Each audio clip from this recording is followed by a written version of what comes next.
Hello, welcome to the Shepherd's Rest Doc Talk. This is episode 20A. I'm Cam and this is Julie.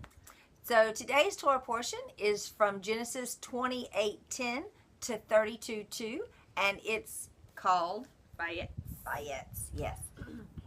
So starting with this week, looking at the beginning of 28:10, we see that Jacob is leaving Beersheba, and he's going to, in chapter 11, it says he comes to the place. This place, that place, the place. In the Hebrew, it's Hay Makom, which means the place, which is significant because we have Abraham who leaves Beersheba and he goes down to the place. He brings Isaac, right? And there's where when Abraham looks and he says that he sees afar off and he knows. That's when he knows. All right, Isaac will be lifted up, will be raised again. We know that from Hebrews 11 because he says that he knew that the Lord would raise him if he's going to take him. Right.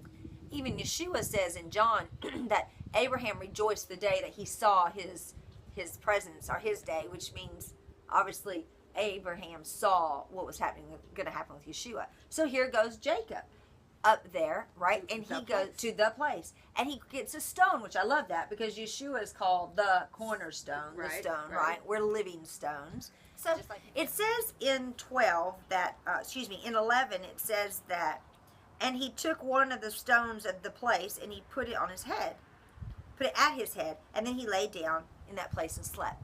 Well, I know that we like to say it's a pillow, and sometimes you'll see it translated as pillow.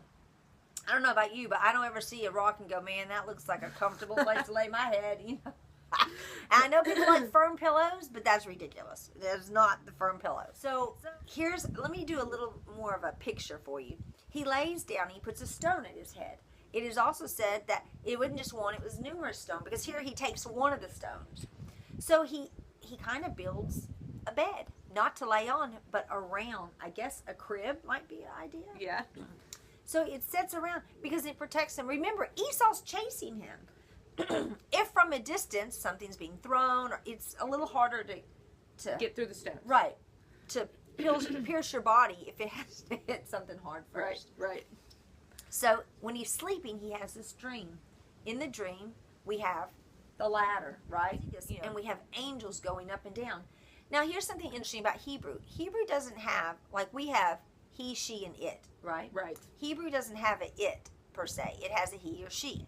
So when we may say the ladder, like the ladder, it was against the house. Theirs would be the ladder, he was against the house, because ladder is a masculine word. In John 1:50.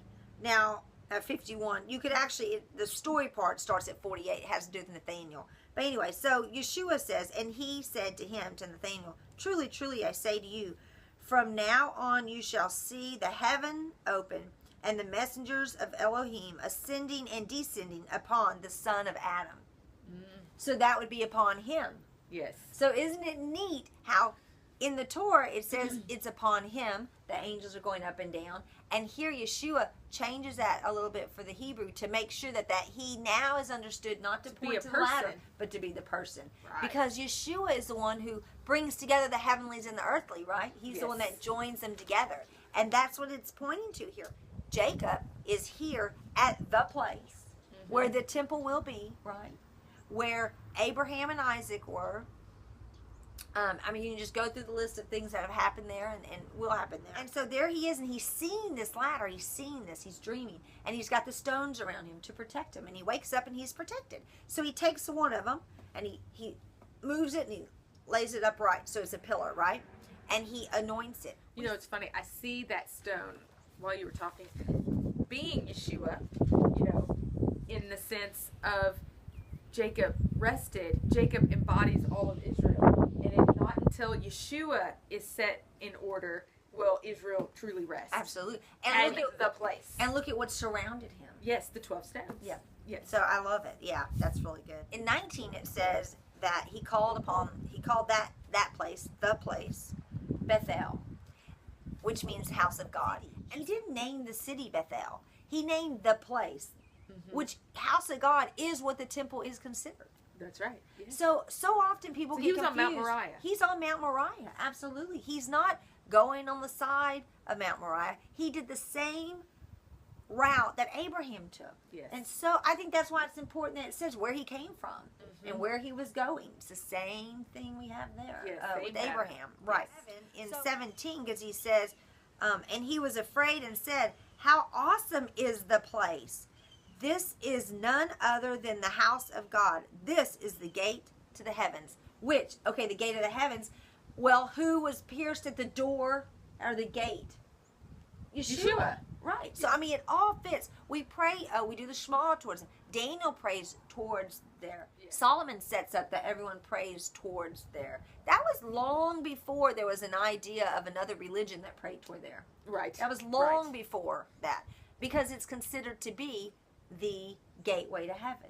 So, doesn't it make sense that there's that much warring over that place? The gate? Oh my gosh, no, I just thought of. What? So the gates of hell shall not prevail, right? And they're right outside. Yeah, with the gates of hell, the idea there is not the gates of hell aren't going to prevail as in they're going to attack. They won't be able to stand up. People get that confused all the time. The idea is that the heavenlies are charging and knocking down the gates of hell, not the gates of hell are charging. Right. But how interesting, constantly we have the enemy trying to set up a block to the heavenly gates. Yes. That block is not going to now. make it. Yes, big block there now. Yeah. But it's not gonna survive. We know That's that right. from Yeshua. It's not going to survive. From here we have a vow being made. First vow also. Let me sum this vow up. I think so often we hear that, oh, well, he said, as long as you take care of me, then I'll worship you. Yeah. But in the Hebrew, it gives a different feel. It's not that. It's since you are the God. Here's the idea. It's that since you're the God, I set this up, and then when you bring us in, when you bring all of us in, when you set up your temple, when you do all these, then it'll be a testimony that this was real. It's much further out than just for Jacob. The point is, it does come full circle, but then it comes full circle again. And again. And And again. again. And It's the Jacob's patterns. prayer right here, vow, is not just for him. It's for all of Israel. And he understands that. That's why our clocks go in a circle. So we understand I what a like it. pattern looks like. Yeah. All right. So in 29, again, we have a bride at a well, right? Yes. Love it. So basically, we have a repeat of chapter 24. This time we have Jacob going to the well. We see in 29 where they go to the well, and there's all the shepherds around, and he says basically, hey, where y'all from? They say from Haran. He's like, hey, do you know Laban? They're like, yeah. Is he well? Yeah, Laban's really well. Huh, there's his daughter. Well, isn't that how it happened with Eleazar? Eleazar prayed, and as he's praying, here comes Rebecca. Yes. Okay, so it's the same idea. Here comes Rachel. Now, in verse 11, we have where Jacob kisses Rachel. This is not a romantic kiss. This is not a, ooh, baby. It's a greeting. He's so excited. He's weeping. He's like, I found my family. All I had to do was show up here. I mean, the Lord has truly ordained my trip. So anyway, Laban comes running back out. Ooh, he's like, oh man, here we go again. Because last time what happened? I got all kinds of goodies. He runs out, and there's Jacob, empty-handed. It's also said a part of the reason why Jacob might have wept, besides excitement, was also knowing I have nothing for you. You know, I have nothing for you. You know the pattern. Because remember this too. When he saw Rachel, it probably was the thought of, you'll be my wife. And why? Because what was he charged by Isaac to do? Go find a wife. Right. So after working for a little while, Laban's like, what would you like? He says, I'd like your daughter Rachel. That's what I'd like, is Rachel. So he's obviously already seen Leah. So it's not like, oh, I didn't know you had another child. Right. He knows this, but he still wants Rachel. Laban's sure thing. So he works for 7 years, a complete cycle. We get to the wedding idea. Yeah. So he works 7 years, and now it's time for the wedding. And she's veiled. This is the primary thing I want to talk about today. And this will probably be the rest of the topic. again, it's Rabbi Foreman brings this up, and I just, every time I watch this, I just am blown away. Okay. I'm blown away by how much we've lost by not knowing our Hebrew roots. Mm-hmm. How much we don't understand and how much we've redefined. There's a midrash in Judaism that says that the night of the wedding, before the wedding, Rachel got a hint that Laban was up to something. So what she did was she went to Jacob and she said, listen, I think Dad's going to try to pull a fast one on us. So let's have a sign so that when I'm there veiled, you'll know it's me and you won't get tricked. So Rachel has this seal, whether it's the sealed letter or the secret words, whatever it is, she has the key.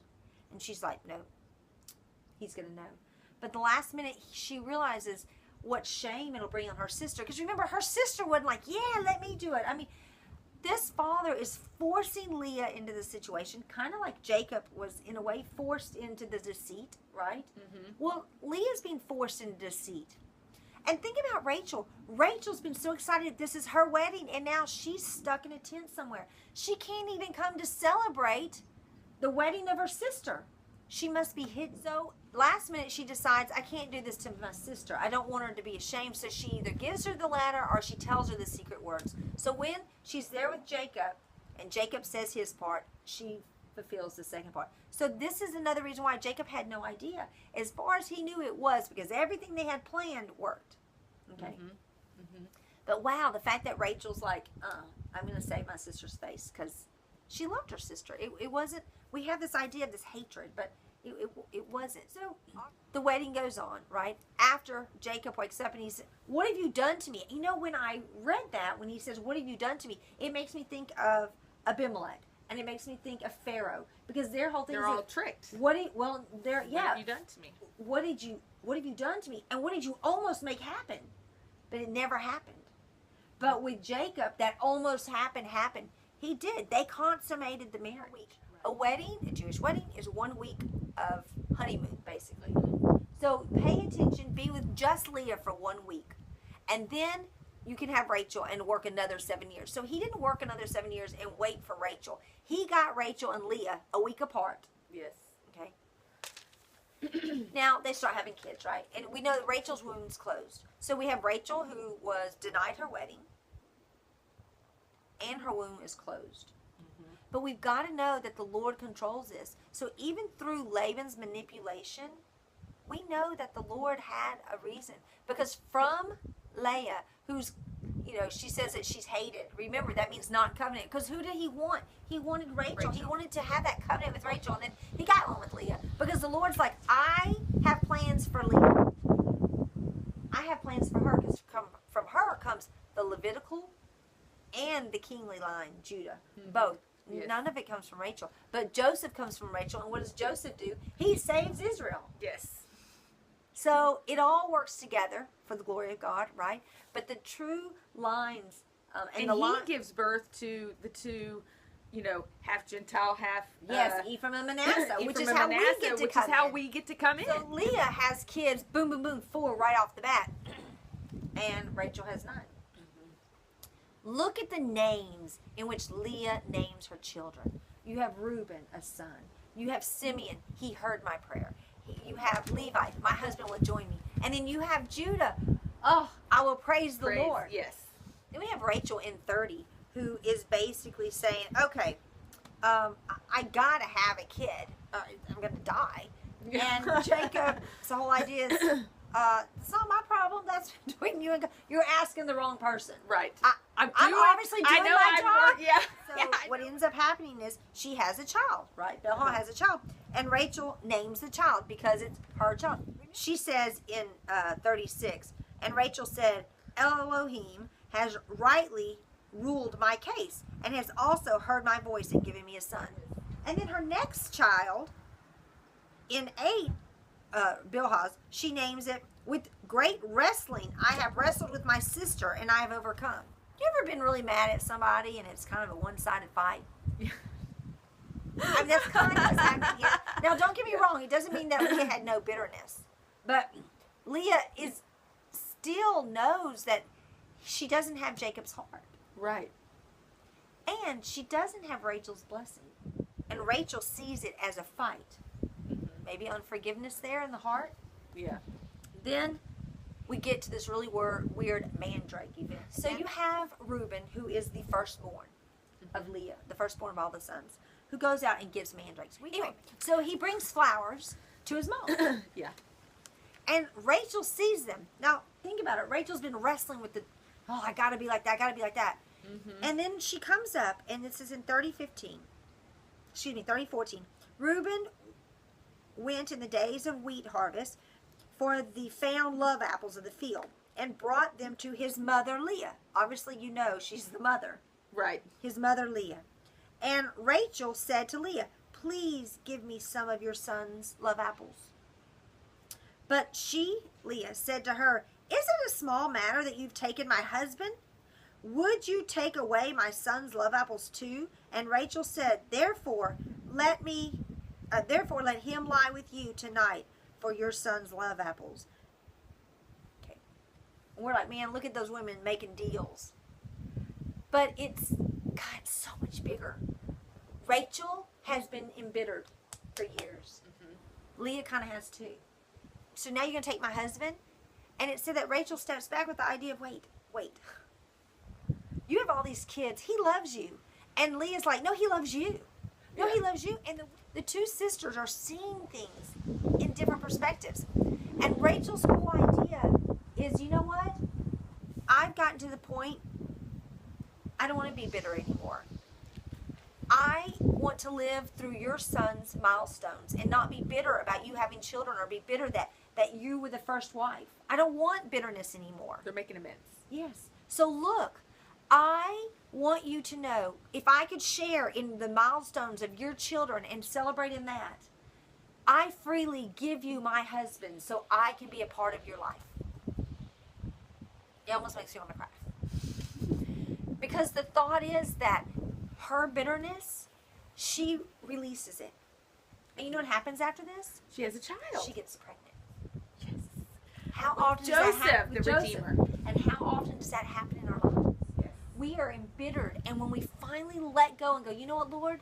I'm going to thank you and be thankful and worship you for what I do have. But also look at Leah's. Okay. So when Leah goes out and says in 16, and when Jacob came out of the field that evening, Leah went out to her to meet him and said, do come in to me, for indeed I have hired you with my son's love apples. And he laid with her that night. And of course she gets pregnant that night too. Mm-hmm. Everyone's forgiven. Yeah. Everyone's getting pregnant. But remember at the beginning, Leah wasn't embittered, not like Rachel was. And I don't say Rachel's like, oh, she's scoffing. No, but she just, I don't know. I gotta say, my husband who I wanted, I'm sharing with my sister because my dad they were both done wrong by their dad. And we see that later on in this Torah portion when Jacob goes up and says, your dad's not treating me right. We need to go. The Lord's called. We need to go. And both the sisters were like, we don't have anything to do with our dad. I mean, they are all good now. Yeah. They're like, we our family, we don't have anything to do with our dad. But I love the fact that looking at the mandrakes from this side, from the side of that is what brought them together. That is when Leah went out to her husband for the first time, she's like, no, I bought you. I mean, I did it where we are all in agreement. You are my husband. And Rachel said, that's your husband. Wow. Everyone agrees. It's just powerful. It is. It so is powerful. I just really wanted to point out the mandrakes because that's something that so often we see it as two women haggling when it might actually be two women. Opposite. Yeah, two women coming together. And well, aren't we finding that with Torah? The more we study, the more we learn, the more we understand the patterns, we do have a lot wrong. We do. We put our ideals and put that into that situation. And a lot of times we do make them, God, look how evil we speak of Jacob as the deceiver. And here we have Laban calling the deceiver him. Yeah. And Laban and Esau a lot alike. Yes. They're calling him. And then we just taken that on. And then here we called Leah the ugly one, the hated one, and we've spoken ill of her in the church so often. Or I should say, Rachel's the one held up, and Leah's the one that's kind of, you know, look what she did. She took her husband. But the truth is, from her, she's the one buried with Jacob. Mm-hmm. She is the mother. Because when Rachel's gone, they all call her the mother. Yeah. Even Ephraim and Manasseh, when they're adopted in, it's Leah who's the mother. So much representation. It is. It is. Have a great day, and thanks for joining us. Shalom.